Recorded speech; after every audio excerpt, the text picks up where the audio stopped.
first I'm going to welcome you to our first virtual poetry reading.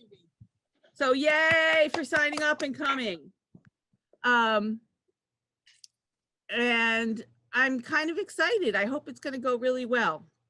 So if I see like somebody's unmuted and they're making sounds during a reading, I will mute you.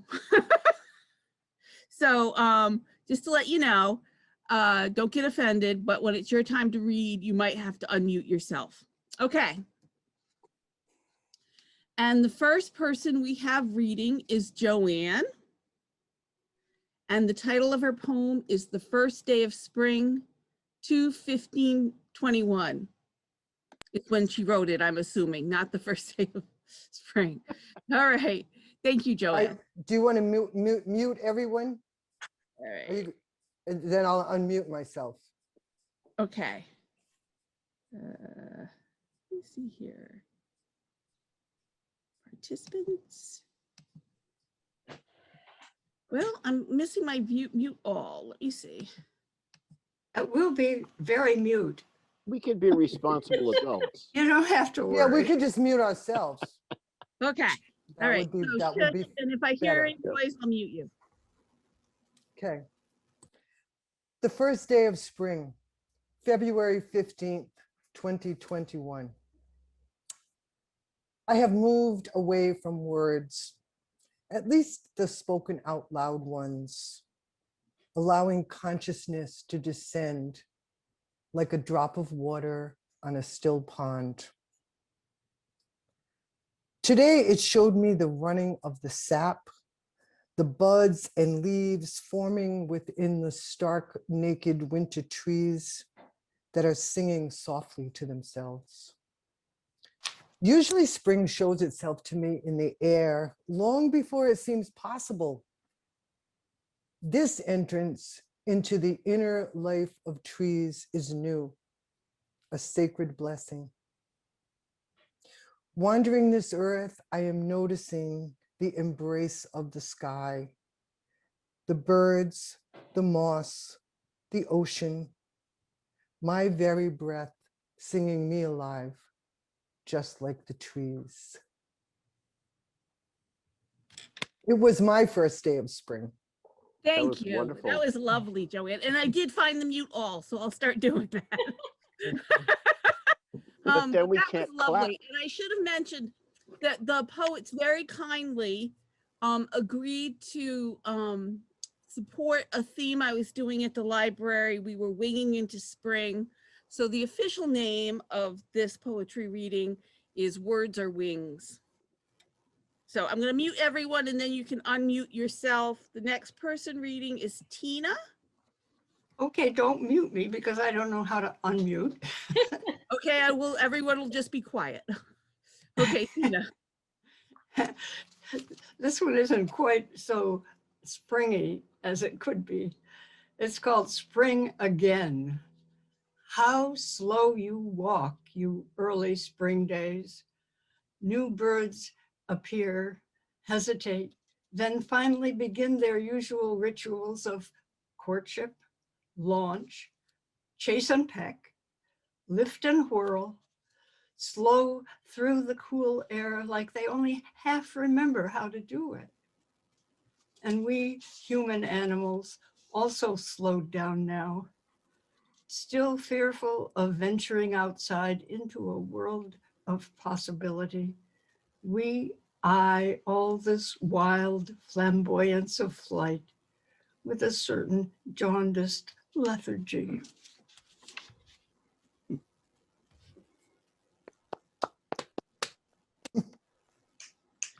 Thank I you. did mute myself and I forgot. Thank you, Tina. That was wonderful. I appreciate it. Next, we have Kathy, and she'll be reading a poem called Arcadia. Hi, Arcadia. That's a good place if you haven't been there. A temperate breeze whispers upstream. It trembles foliage all new, fresh, and soft. Some pink lady slippers nod at the passing, and it cools my skin. Peewees and vireos lazily repeat the calls that drift down from trees as I mosey my way and pick along slow. I step over twisted roots and around gray boulders decorated with lichen, while water, all murmurs and darks, ripples by. One neon blue damselfly fans its fine black wings on a mossy damp rock as sunlight falls dappling down, yellow, green, golden. Thank you, Kathy. That was wonderful. I really appreciate it. You always make me want to go and look up all these animals so I can see exactly what they look like. Oh, yeah. Thank So you. I didn't mute you, Donna. So you're all set. Reading next, Flying High. Yeah. Flying high. What happened to heavy weight? Brought, uh-oh, now I'm muted. Sorry, No, guys. Nope. you're all right. You're all good. right. It You're says good. Out for a second. I'll start again. Flying high. What happened to heavy weight?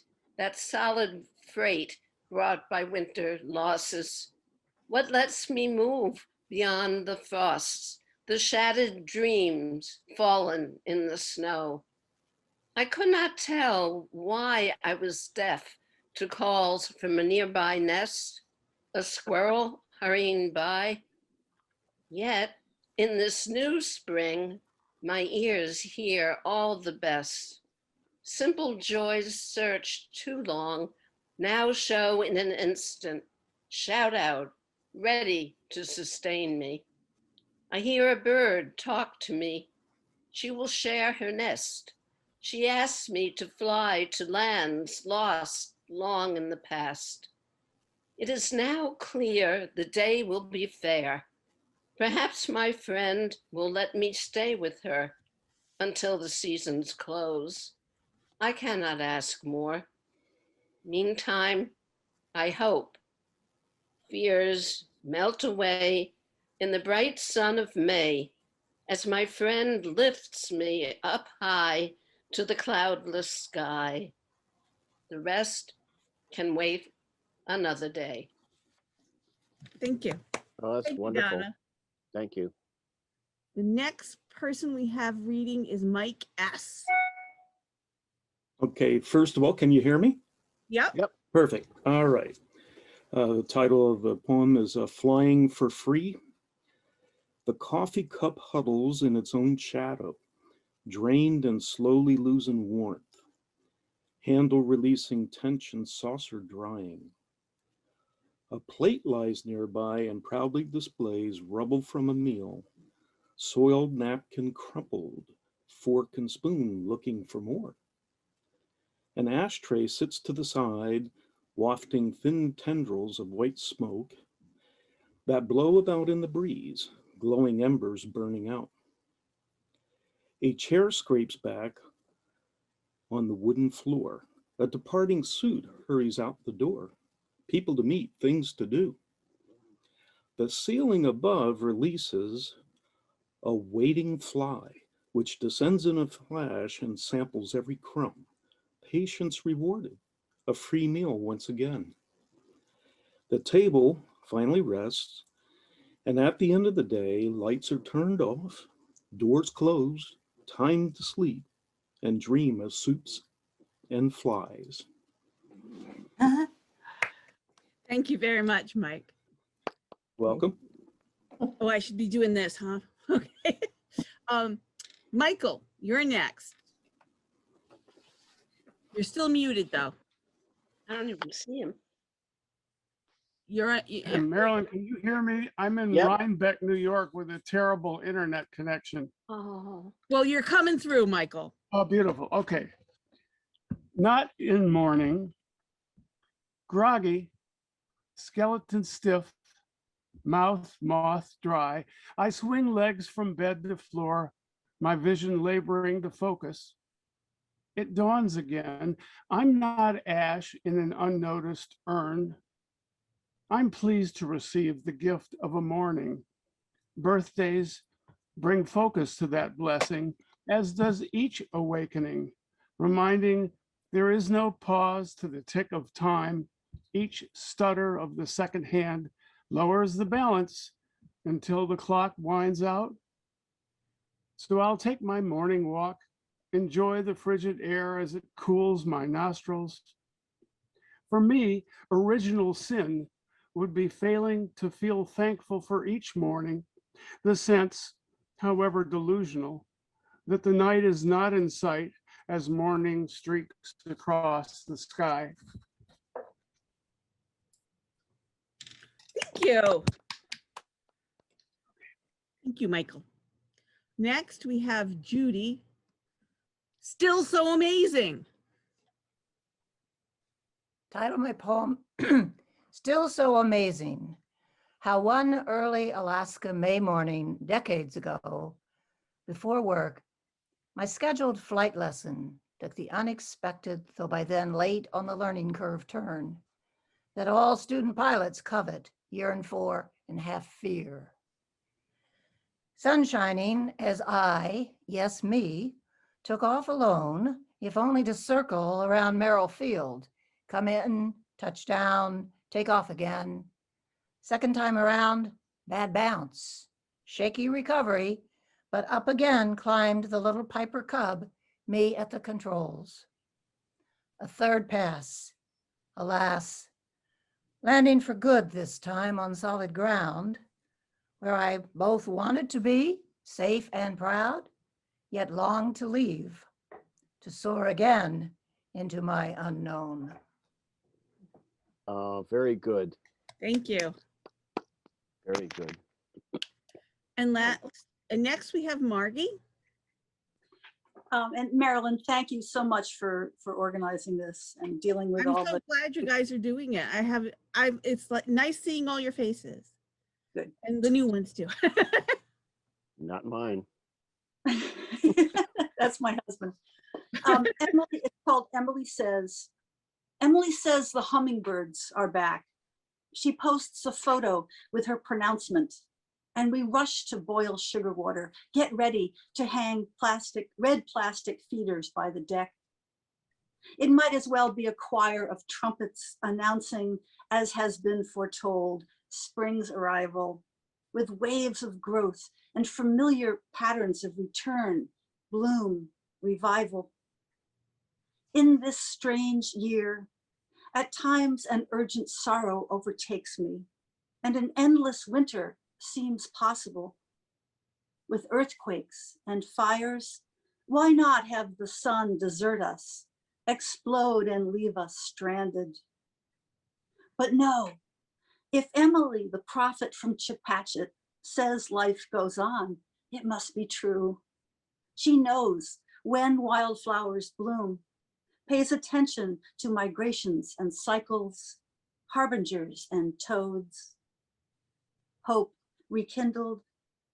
On Easter dawn, I hang a laurel branch in my studio, attach dyed blown eggs with black thread, then watch the breezes from an open window stir ancient memories of flight, fertility, life.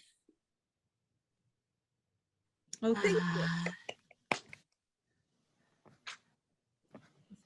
Okay. Good one, Mo. All right, and we are going to have a musical interlude. Okay, give me 2 seconds to set up for that, if I Okay. could. All right, and I'm going to stop the video. I have to.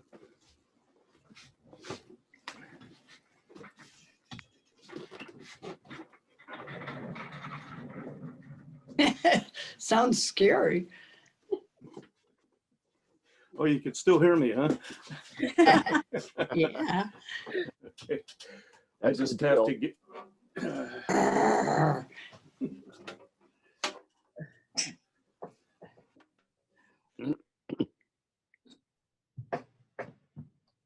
If you need some theremin accompaniment, let me know. All right, I gotta bring the video back on, and Is that a painkiller? okay. Theremin, I mean? To some people, Aha. All righty. This is just a little 1 minute short version of a instrumental that I tried to put together called Walking on Meadowbrook.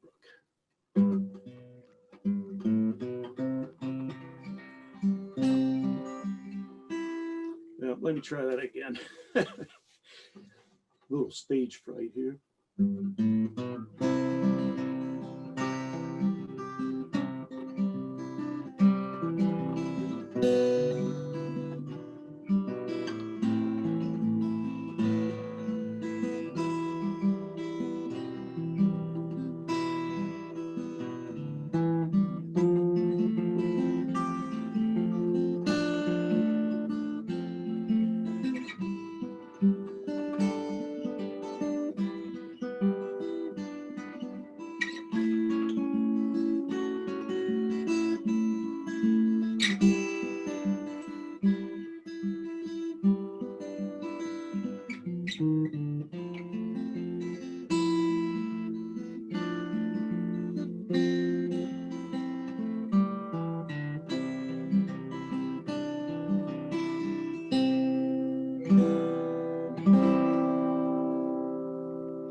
Thank you, Mike. Yep. Appreciate Now that. this is round 2. And the first person to read will be Kathy. And she's going to read a poem called Yellow Warbler. I'll just say one thing about this before I read it. A lot of times with birders, when they're trying to learn bird calls, they'll put words to a bird call.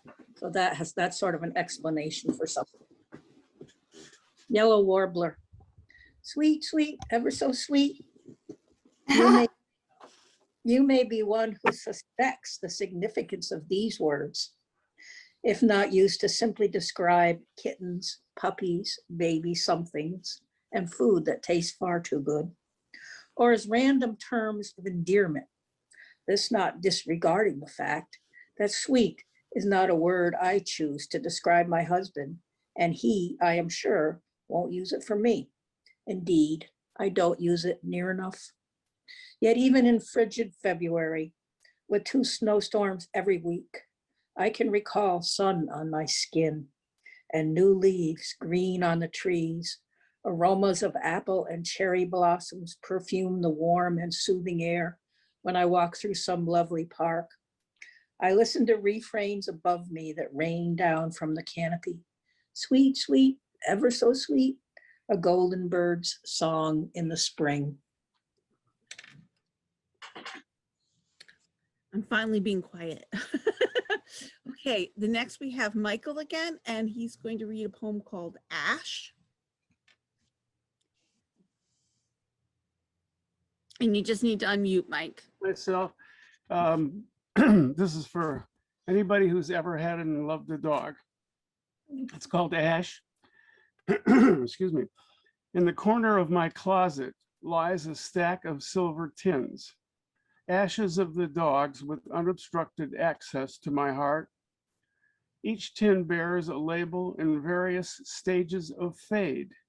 Max, Timmy, Cola, Cooper, Eddie. The name Savannah is fresh, written today in magic marker. Fur to dust, teeth to bone, the bits of heart my own.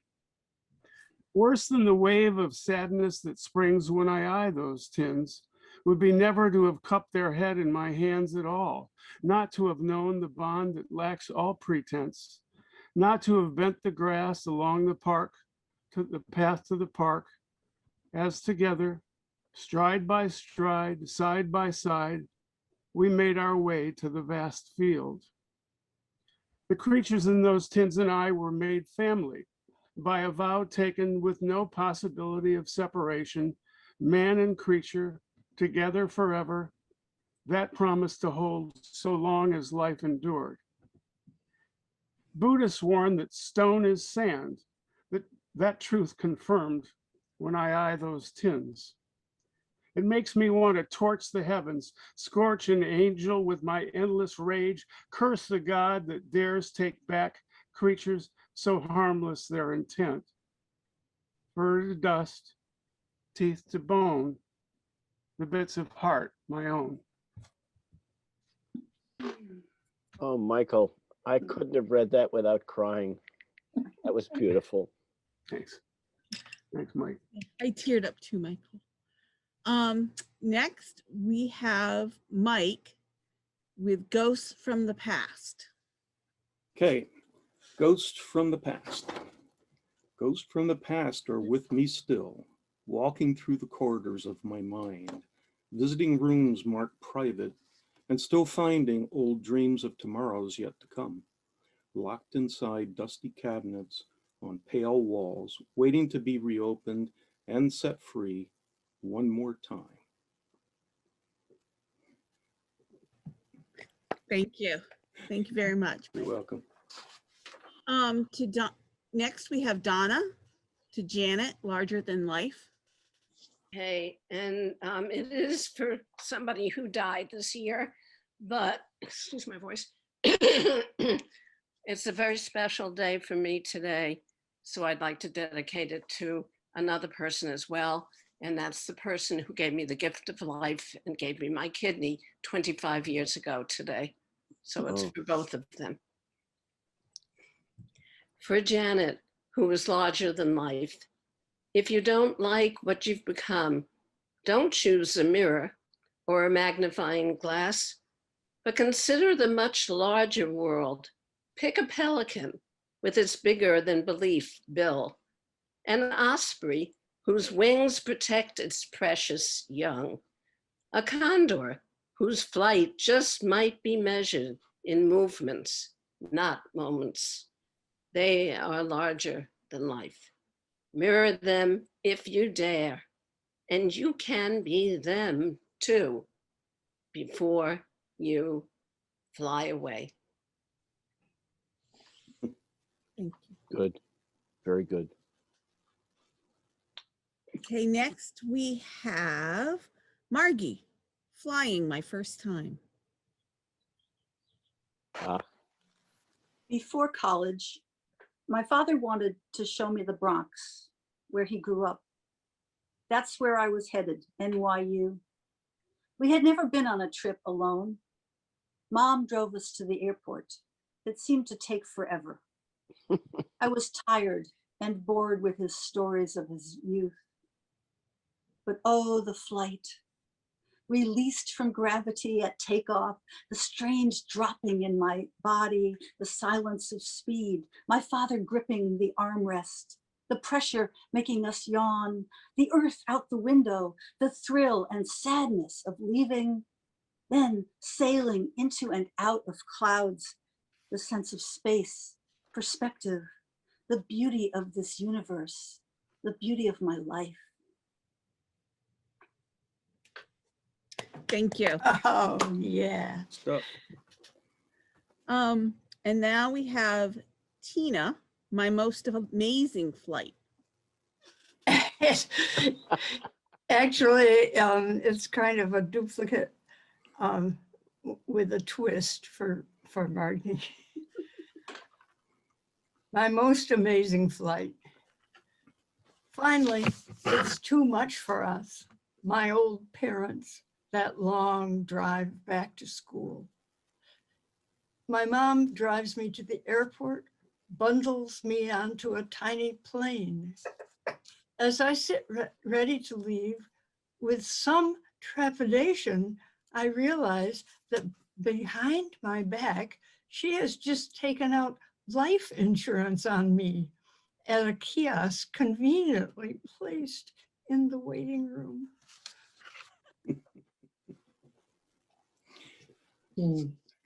Excellent. I made it. I muted myself so you wouldn't hear me laughing. I didn't realize it was the end of it. That sounds like a story my daughter would tell. Next we have Judy, Something Beyond the Judy, Beyond the Horizon.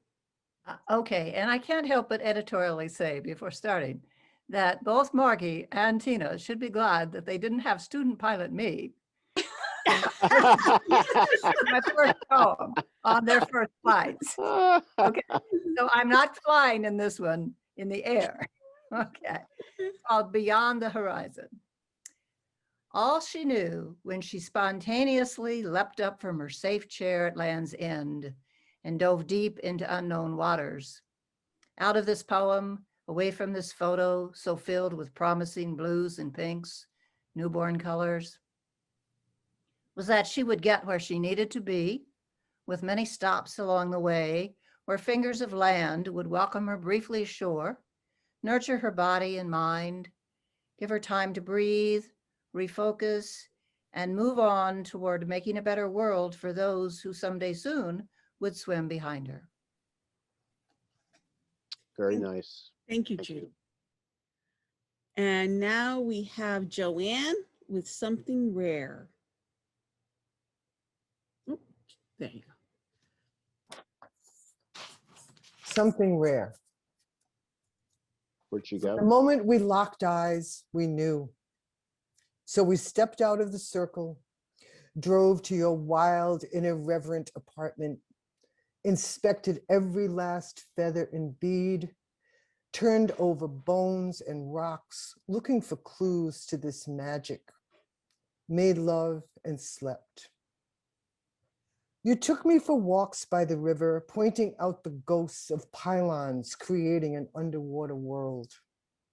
A trip to an abandoned jewelry factory so I could see small, where I found tiny charms in the dirt with sayings like, I love you, or be my Valentine, relics from a long ago age. I embroidered a wall hanging for you, a giant pine tree with painstaking stitches, each needle accounted for. I didn't learn your name for the first 6 weeks of this journey. It was a time of feeling and feeling more without boundaries or classification or expectation. When you moved away without notice, I thanked whatever gave this gift to me, never to be repeated, but savored for a lifetime. Aw, thank you. Thank you. That was lovely. The 60s. Okay, and I believe we're going to have How another. do you know? That would have been last year. Remember, it's being recorded. Oh. Okay. And now we're going to have another musical interlude.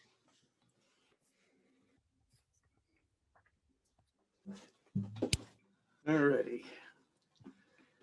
This is not a spring song. It's a winter song. And it's just a very short version, if I can come up with the courage to play it. And it is titled Watching the Snow Fall. Mm.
Thank you. Welcome.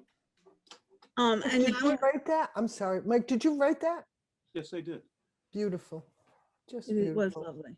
The full version goes about 5 minutes, but you probably put me to sleep if I played it that long.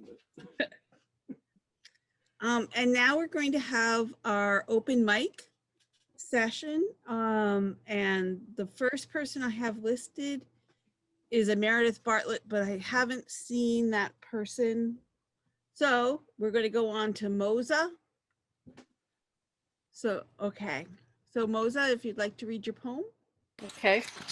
I had a really hard time deciding because it's my first time here, and but I actually found an old poem and I revisited it, and so it's kind of a combination of the two times. Even an aura has boundaries. Boundaries are edges, fences made of gates, benign defenses that define the edges of my cluster, my energy field luster, my scope of influence generator capacitor, my core melting point and elusive separateness, awareness of my tone, and when I am alone, my saturation source code. Hello, goddess. Hello, God. Hello, infinite intelligence. Hello, omnipresent and quantum. Hello, geometric, musical, mathematic matrix. Hello, world of our choosing. Hello, peace in our surroundings. Hello, love is the norm, a love infestation. Hello, chance encounter. Hello, connection grid. Hello, we are one, I am you. Hello, inner glow. Hello, magic flow. Hello, hello, hello, hello.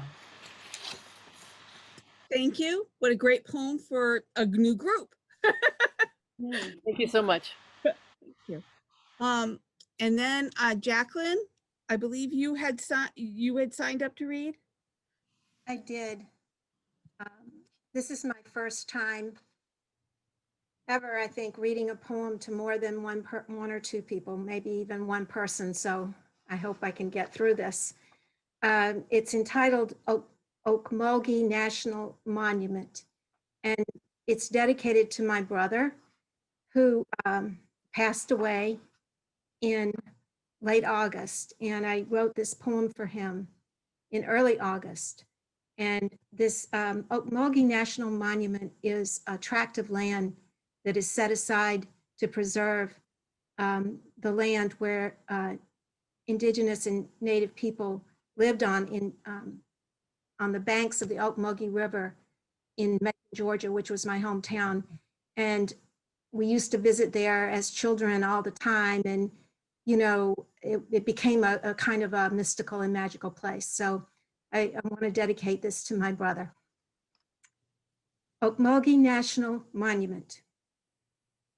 We eager children came to know spirits on sacred ground, mound builders and before, ancient in ways of seeing and being.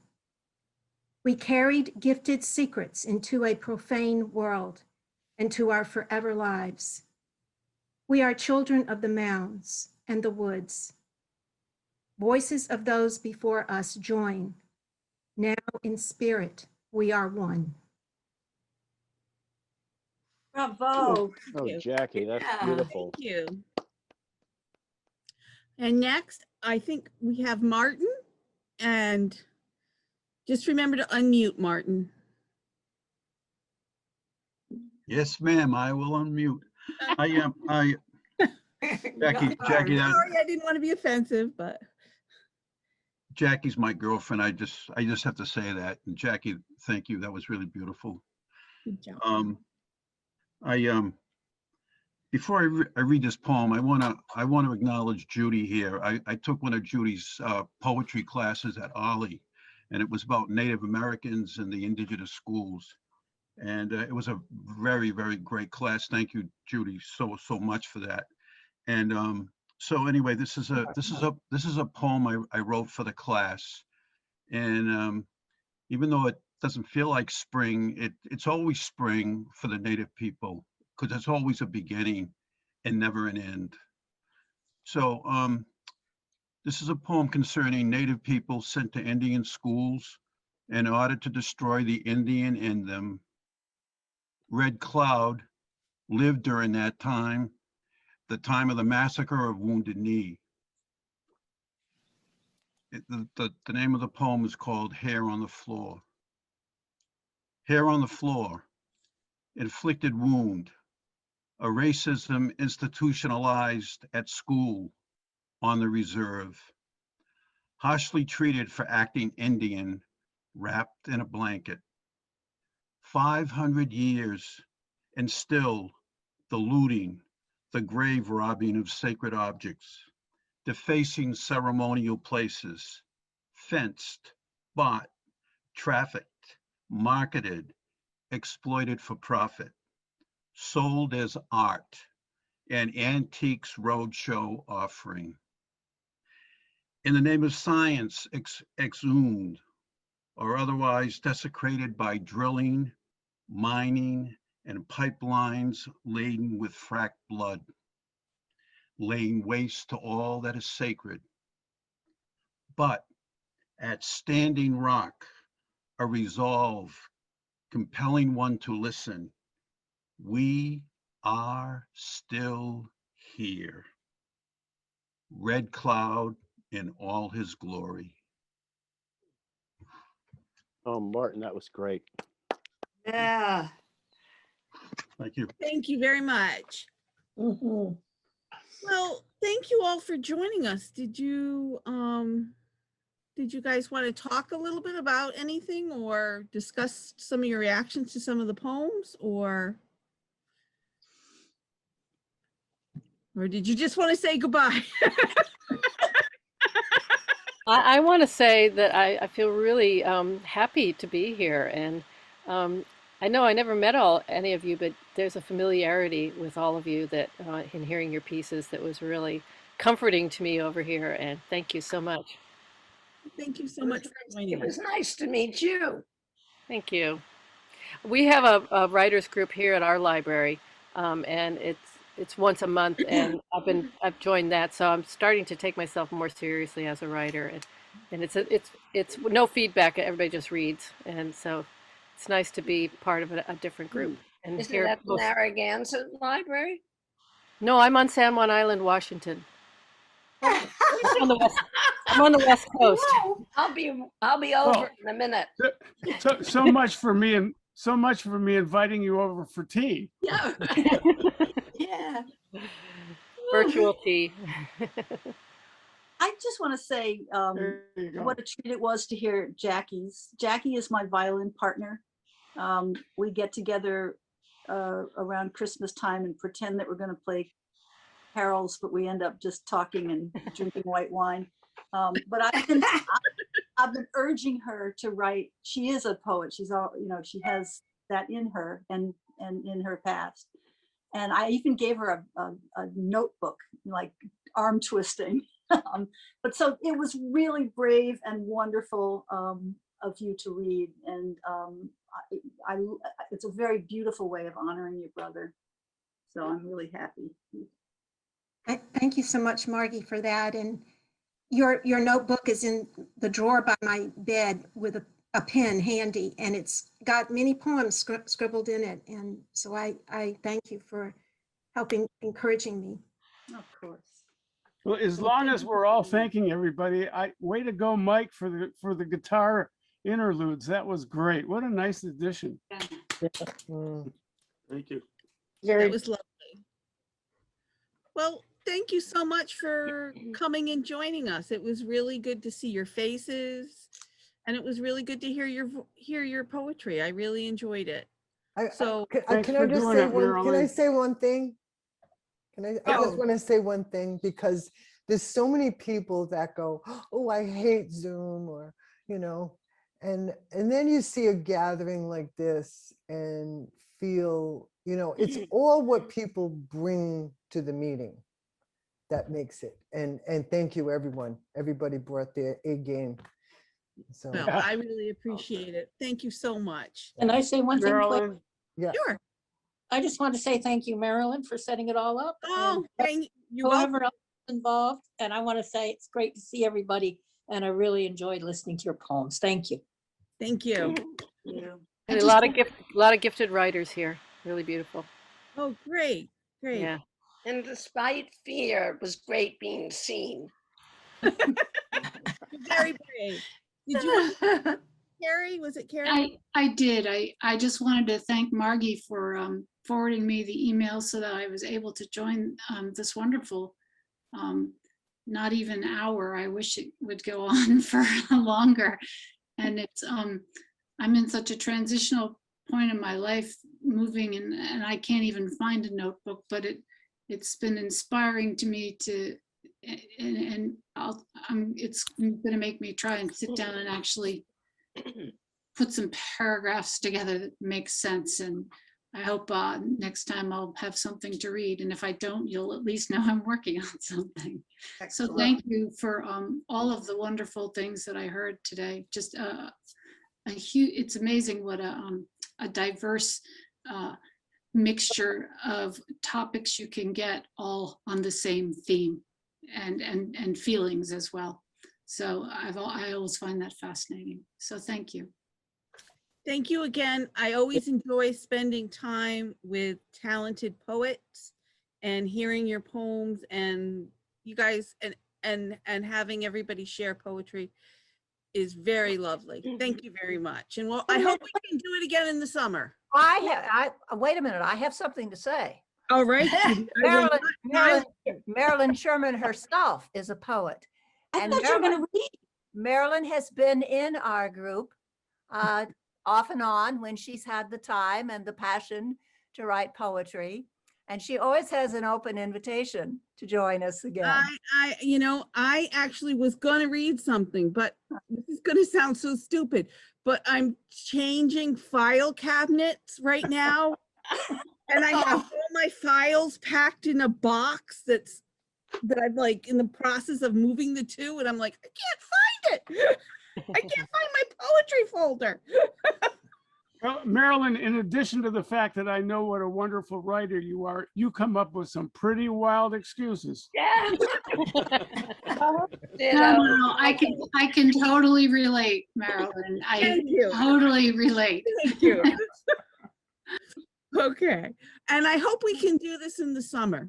So Martin keeps wanting to say something. Maybe do one outside in the summer. So, and have a Zoom fallback. So maybe, or have a part Zoom and part outside.